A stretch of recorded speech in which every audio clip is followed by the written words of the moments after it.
You gotta start it over. Well, I don't really. Well, no, nobody gives a shit. You Just can finish redo it. it, and so you're kind of like, You probably have to. I just said nobody gives a shit. Just And then I said pretend it like you twice. can't redo it. And then you'll both smoke a ball afterwards. Can you? Yeah.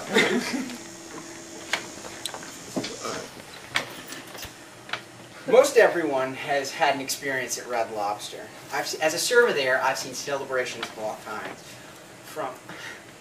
I've seen birthdays, anniversaries, reunions, but more common than not is the celebration of friends and fellowship, the common dining experience.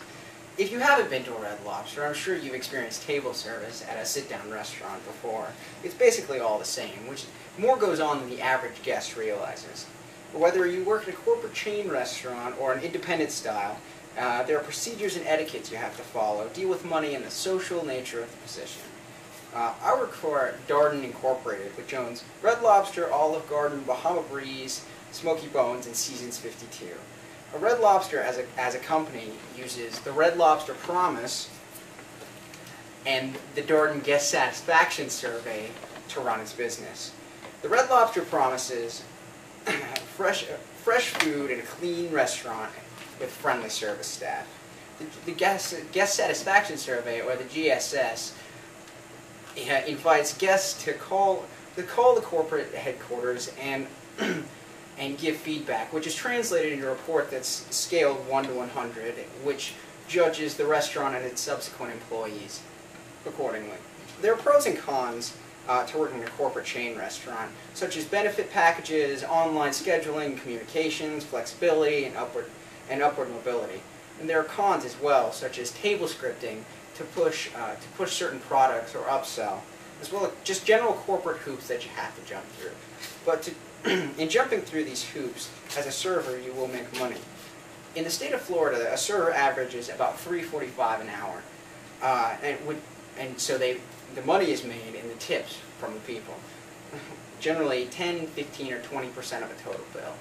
10% generally indicates bad service. If the service is slow, the food is cold, or things of that nature. 15% is so-so in and out average service. 20% is what a server can expect for fast and hospitable service.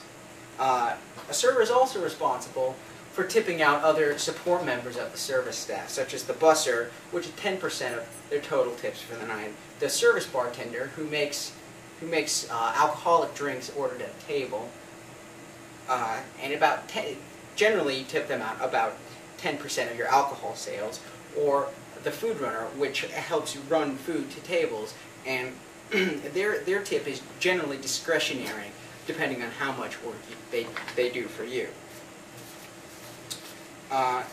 My definition of good service would include anticipating a guest's needs before they themselves know what they'd like, such as bringing extra plates or condiments, drinks to a table, as well as being sociable and hospitable. A server develops a table persona depending on their individual personality, which can lead to increased tips as well. A person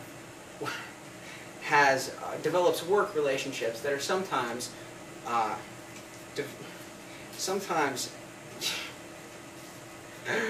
pursued outside of work, such as friendships or other relationships.